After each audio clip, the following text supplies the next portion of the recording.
involved in the Osama bin Laden raid late this afternoon. There may have been one hero in the room with nothing to say because he couldn't. That would be the dog that the White House confirms accompanied the SEALs on their daring raid. We're joined live from Palm Beach Gardens by Bob Anderson, who runs the International K-9 College. Thanks, Mr. Anderson, for being with us. You've also done work with the Defense Department. Tell us, first of all, what kind of dog do you think would have been used in the raid?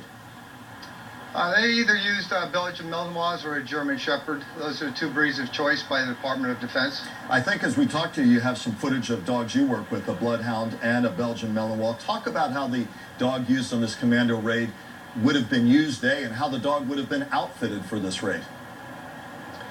Well, it would have been outfitted at this day and age. They all have technology. They all have video cameras and audio.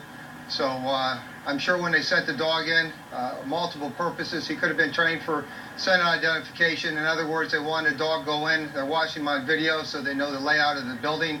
The dog could go in, and if he was scent identification, they had Obama's DNA.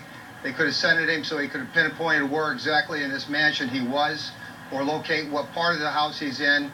So if he was trained for explosives, if there were booby traps or explosives in there, that's the value of a good dog.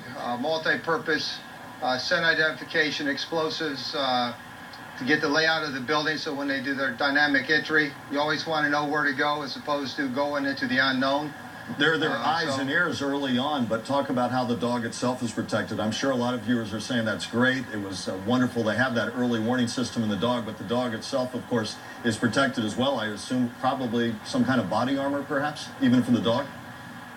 Yeah, all the dogs trained for the Department of Defense are trained to wear body armor. They're comfortable in the armor. They train a great deal with it.